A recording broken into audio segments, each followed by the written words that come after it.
प्यारे बच्चों नमस्ते। आज हम बात करते हैं एक बहुत ही महत्वपूर्ण टॉपिक की, जो बोर्ड परीक्षा के लिए बहुत ही महत्वपूर्ण है। साथ साथ प्रतियोगी परीक्षाओं में भी इसका बड़ा योगदान होता है। इससे संबंधित बहुत से क्वेश्चन आते हैं और इस टॉपिक को पढ़ने के बाद जो है हम लोगों के बीच में जो असमंजस पैदा होता है कि जो है ये इनसे कौन अमीनो एसिड, इससे कौन कोड होता है, क्या होता है, बड़ी समस्याएं आती हैं। तो आज उन सारी समस्याओं को हम यहाँ से ख़त्म करने का पूरा प्रयास करेंगे। तो देखते हैं जेनेटिक कोड। आज का जो टॉपिक अपना है जेनेटिक कोड के नाम से जाना जाता है।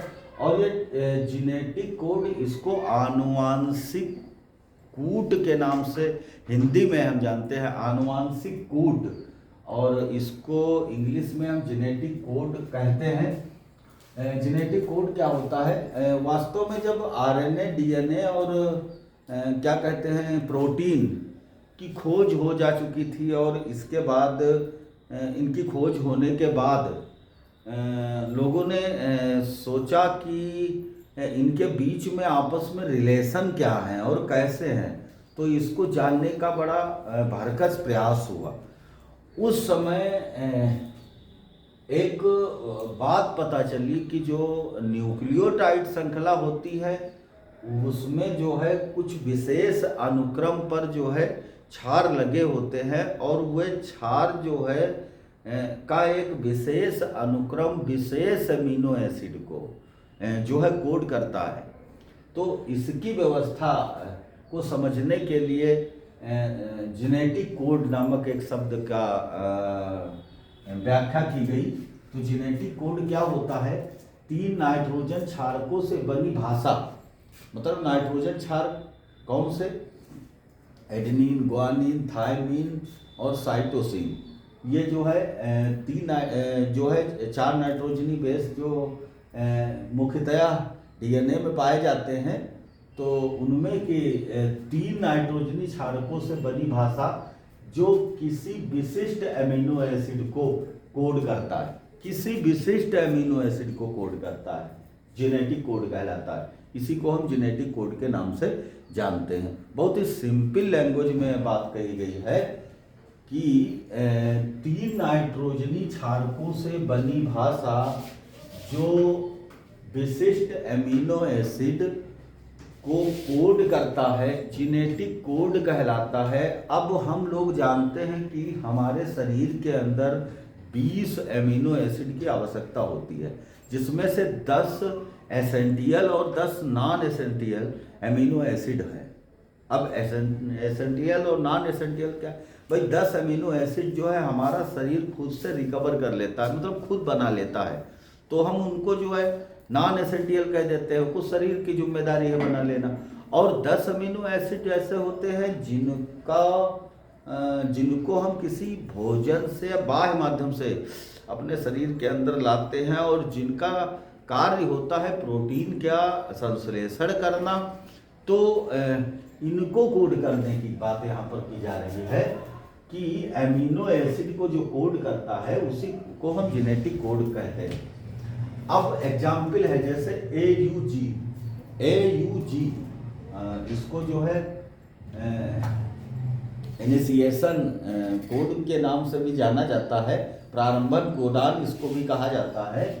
तो ये जो है मेथियोनिन को कोड करने का काम करता है, अमीनो एसिड है मेथियोनिन, इसको कोड करने का काम करता है। जैसे GUG, मैंने कुछ एक उदाहरण यहाँ पर लिखे हैं। जैसे GUG वायलिन को कोड करता है, मतलब वो वायलिन को बनाने की जिम्मेदारी इसकी है।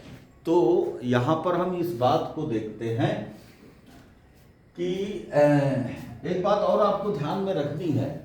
वो बात यह है कि जेनेटिक कोड जो होते हैं वो mRNA पर उपस्थित होते हैं। ये बात ध्यान में रखनी है। काफ़ी बार बहुविकल्पी जो प्रश्न आते हैं वहाँ पर ये प्रश्न रहता है कि जेनेटिक कोडान जो है या जेनेटिक कोड जो है ये कहाँ पर पाए जाते हैं, तो उसका एक सही उत्तर हो जाएगा mRNA में पाए जाते हैं। अब mRNA में पाई जाने वाली अनुक्रम प्रोटीन चैन में अमीनो एसिड का अनुक्रम को तय करती है। अब जानते हो क्या होता है? जो प्रोटीन चैन में जो एमिनो एसिड होती है उनका अनुक्रम जो है ये mRNA पर पाया जाता है। कहने का मतलब ये है, अतः कोडान के पास आनुवांशिक संरचना होती है।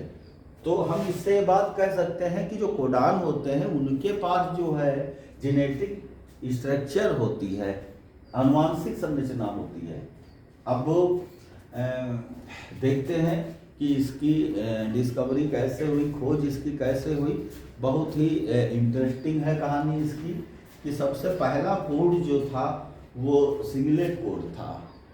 सबसे पहली बात जो आई उसमें बताया गया कि इसका कोड जो है सिंगलेट कोड है, मतलब जो है A, U, G, C, ये जो है अलग अलग क्षार ले लीजिए। एडनिन अलग कर दिया, ग्वानिन, एडनिन, यूरेसिल और ग्वानिन, साइटोसिन, मतलब कहा कि ये चार जो है अलग अलग जो है क्षार हैं, तो इसको कहा गया कि ये सिंगलेट है। अगर चार जो है इसके चारों कोडान ये होते तो टोटल कोडान की संख्या बनती 4, और जब 4 टोटल कोडान की संख्या बनती तो जब एक अकेला है तो 4 की घात 1 लगा देते हैं, मतलब 4, तो केवल 4 अमीनो एसिड को कोड कर सकता था। मतलब यहाँ पर हमने देखा एक बात कि अगर सिंगलेट कोड सबसे पहले जो आया था, तो सिंगलेट कोड अगर ये था तो इसके जो कोडान निकल के आते, कोड निकल के आते, वो ए होते, यू होते, जी होते और सी होते। तो इसका मतलब क्या है भाई? इसका मतलब ये होगा कि इसके जो है 4 कोडान होंगे, और वो 4 कोडान होंगे तो केवल वो 4 एमिनो एसिड को कोड करेंगे। जबकि अभी हमने कहा कि जो है हमारे शरीर के अंदर जो अमीनो एसिड की जो ज़रूरत होती है वो 20 अमीनो एसिड होते हैं। तो 20 अमीनो एसिड को कोड करना है तो 4 तो काफ़ी कम है, और जब 4 काफ़ी कम है तो फिर जो बचे 16 वो कहाँ चले जाएंगे, है कि नहीं है? तो ये जो है थ्योरी कुछ ठीक से नहीं हो पाई। इसके बाद जो है फिर से जो है दूसरा कोड जो आया वो था डबलेट कोड। इसको मान्यता दी गई कि ये नहीं हो सकता है, सिंगलेट वाला कोडान क्रम नहीं हो सकता है। तो फिर क्या किया गया कि डबलेट होगा, यानी कि प्रत्येक कोडान 2 नाइट्रोजनी बेस से मिलकर बना है। मतलब कहने का मतलब है पहले जो बताया गया था वो बताया गया था कि प्रत्येक कोडान 1 नाइट्रोजनी बेस से मिलकर बना है। तो यहाँ पर आपने देख लिया, जब 1 नाइट्रोजनी बेस से मिलकर बना था तो केवल 4 अमीनो एसिड को कोड कर सकता था। लेकिन इसके बाद आया डबलेट, और डबलेट में आया तो बताया गया कि प्रत्येक कोडान जो है 2 नाइट्रोजनी बेस से मिलकर बना होता है। अब जब 2 नाइट्रोजनी बेस से मिलकर बना होता है, यानी कि 4 का स्क्वायर कर लेंगे तो 4 चक्कू 16 हो जाएंगे। तो इसका मतलब कोडों की संख्या यहाँ पर कितनी आई? 16 आई। तो जब कोडों की संख्या 16 आई तो इसका मतलब ये हो गया कि अब भी हमारे पास जो है, क्योंकि चाहिए कितने, 20 चाहिए, 20 अमीनो एसिड चाहिए, तो चलो जो है केवल जो 16 को कोड कर रहा है, तो 16 फिर 4 बच गए। पहले वाले में क्या था? पहले में 16 बच रहे थे, अब की बार जो है 4 बच रहे हैं। तो कहा कि ये भाई ये भी नहीं हो सकता है, डबलेट जो है कोडान नहीं हो सकता है। धीरे से इसकी मान्यता भी समाप्त कर दी गई। अब आते हैं, इसके बाद आया तीसरा कोड, इसको ट्रिपलेट कोड कहते हैं, और इसको जो है जॉर्ज गेमोव, यहाँ पर नाम याद रखेंगे ये वाला, जॉर्ज जो है गेमोव, इन्होंने सबसे पहले इसकी जो है नींव डाली और इसकी खोज की और बताया कि जो है प्रत्येक कोडान जो होता है वो 3 नाइट्रोजनी क्षारकों से मिलकर बना होता है। उन्होंने बताया कि प्रत्येक कोडान जो है 3 नाइट्रोजनी क्षार से मिलकर बना होता है। तो जब वो 3 नाइट्रोजनी क्षार से मिलकर बना होगा तो 4 की घात यहाँ पर 3 आ जाएगी, मतलब 4 क्यूब हो जाएगा, मतलब 4 चक्कू 16 चक्कू 64 कोडान बन जाएंगे। भाई तो अच्छी बात है। अब 64 कोडान बन गए, यानी कि प्रत्येक कोडान 3 नाइट्रोजनी बेस से मिलकर बना होता है। ये बात ट्रिपलेट में कही गई थी। नोट, ओनली 61 कोडान, मतलब 64 अब कोडान बने। इनके अनुसार ये थ्योरी आज चल रही है और जो है प्रचलित है, मान्यता प्राप्त थ्योरी है। तो इनके अनुसार only 61 codon code amino acid, मतलब 61 कोडान जो है एमिनो एसिड को कोड करते हैं, और 64 है तो 3 बचे कोडान। 3 क्या होते हैं? इन 3 कोडानों को हम स्टॉप कोडान के नाम से जानते हैं, या इनको हम नॉनसेंस कोडान कह लेते हैं, कोई कार्य इनका नहीं होता है। और इन पर जो है इनको हम टर्मिनेशन कोडान के नाम से जानते हैं, मतलब किसी भी नाम से आप इनको कह लो। मतलब हमारे पास कुल कोडान कितने हुए? कुल कोडान हुए 64। 64 में 3 कोडान हम निकाल दिया, बचे 61। 61 कोडान ही हमारे लिए जो है एमिनो एसिड का निर्माण करते हैं। बाकी जो 3 कोडान बचे इन्हीं को हम कह देते हैं स्टॉप कोडान, या नॉनसेंस कोडान, या टर्मिनेशन कोडान के नाम से हम जानते हैं। ये कौन से कोडान है? एक तो UAA, इसको ऑकर कहते हैं। इसके नाम पूछ लिए जाते हैं, कई बार जो है पूछ लिया जाता है कि भाई ये कौन सा कोडान है।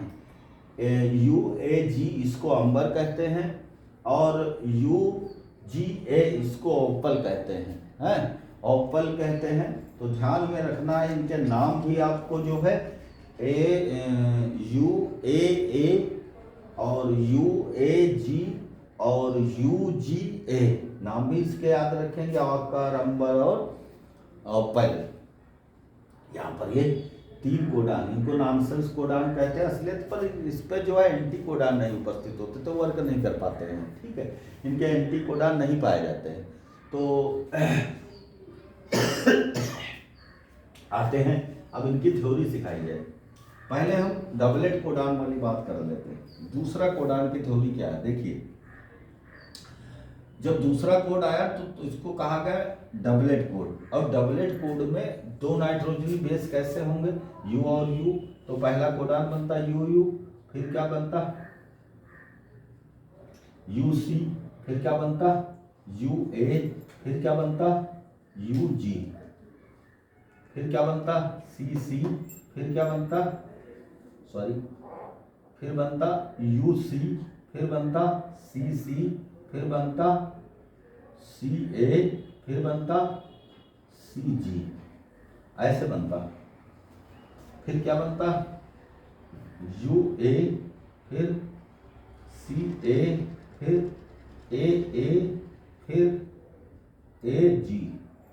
यहाँ पर फिर से देखते हैं UG, फिर CG, फिर AG, फिर GG। तो यहाँ पर जो डबलेट वाले थे ये केवल कोडान बन पाते कितने? 16 कोडान ही ये बन पाते।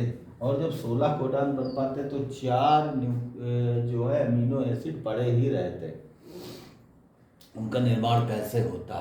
तो जब नहीं होता तभी तो ये संरचना जो है, ये बात जो है थोड़े दिन में इनकी मान्यता खत्म कर दी गई, मतलब इनकी मान्यता रद्द कर दी गई। तब आया था ट्रिपलेट कोडान। अच्छा, ट्रिपलेट कोडान को समझना है तो हमारे इस चार्ट में आइए।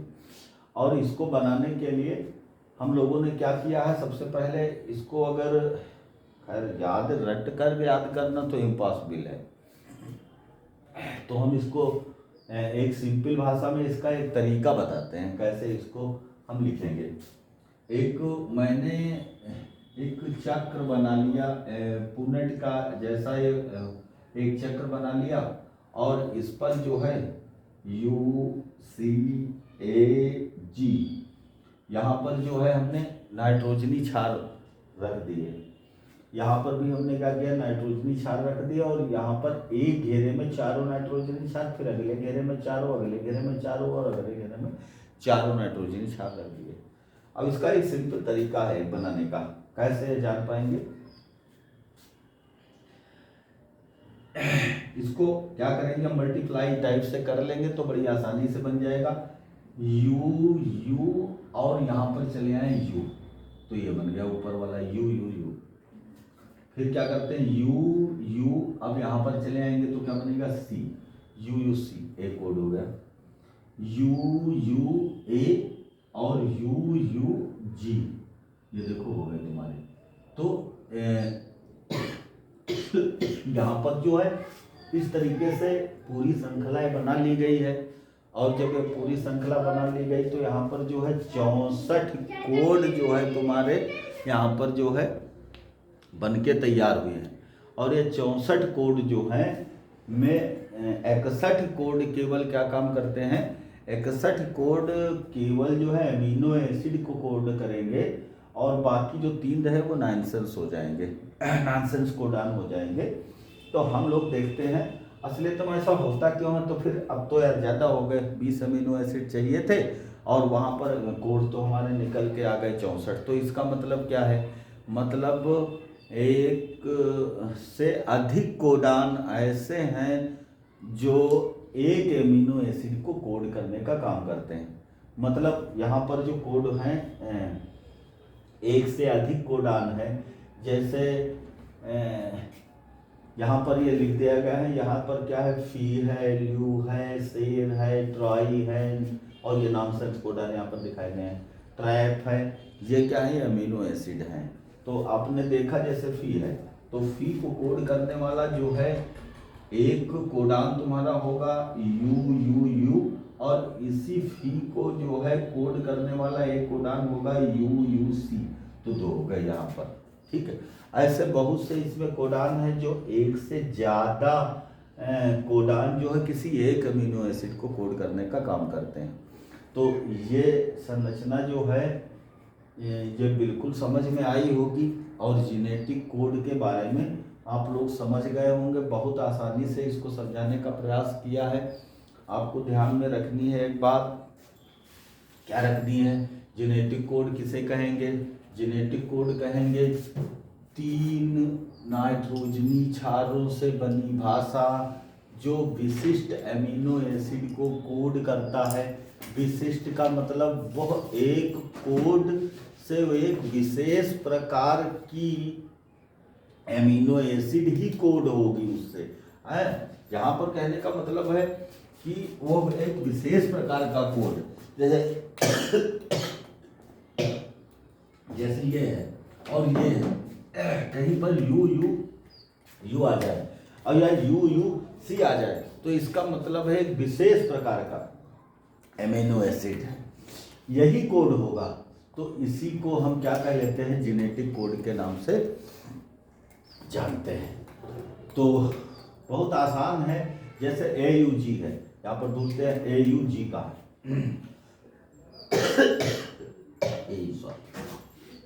यहाँ पर चले आए AUG। और अब AUG जो है AUG मेथियोनीन को कोड करेगी। ये क्लियर होगा। मतलब जब कभी ऐसा जो है AUG कोड आएगा तो उसका काम है ये जो है मेथियोनीन अमीनो एसिड को कोड करेगा जाकर, ठीक है। तो ये यहाँ पर बात कही गई है। जैसे GUG है, ये वायलिन को कोड करेगा। देखते हैं GU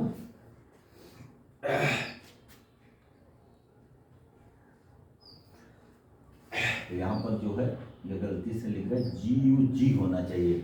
यहाँ पर जो है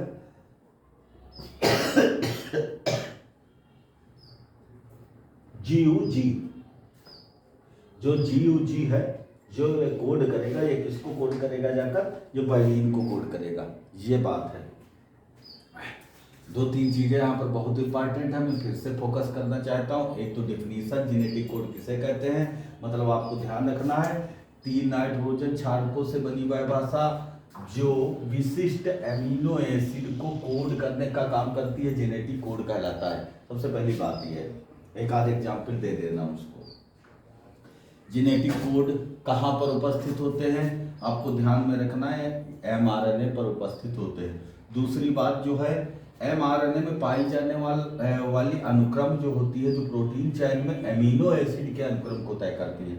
मतलब जो mRNA पर जो अनुक्रम पाया जाएगा वो प्रोटीन चेन में एमिनो एसिड का ही अनुक्रम होगा। ये बात आपको ध्यान में रखना है। तो ऐसा हम कह सकते हैं कि कोडान के पास आनुवांशिक सूचनाएं रहती हैं। ये बात हमको ध्यान में रखना। सबसे पहला वाला नहीं याद हो पाएगा, कोई बात नहीं, ये हमको समझाना था। ये बताना था। आपको नहीं याद हो पाएगा कोई बात नहीं है, ऐसी कोई बात नहीं है, इससे नहीं याद होने से आपका कुछ बिगड़ जाएगा, क्योंकि ये तो फ्लॉप थ्योरी थी। उन्होंने बताया था सिंगलेट कोड मतलब क्या है, कोई एक क्षार से एक एमिनो एसिड कोड हो जाए, फ्लॉप थ्योरी थी। दूसरा है डबलेट कोड, यहाँ पर दो एमिनो एसिड के पेयर से जो है किसी एक दो बेस के पेयर से किसी एक अमीनो एसिड को कोड करना था, ये भी फ्लॉप थ्योरी थी। हमको याद रखना है तीसरा। अगर जब हम तीसरे वाले को याद रखेंगे तो साथ साथ में इस पर भी आधारित क्वेश्चन आते हैं, नॉनसेंस को डाल किसे कहते हैं, और ये जो एक तालिका बनी है, टेबल बनी है, इसको भी हम बहुत ध्यान से देखेंगे। धन्यवाद प्यारे बच्चों, नमस्ते।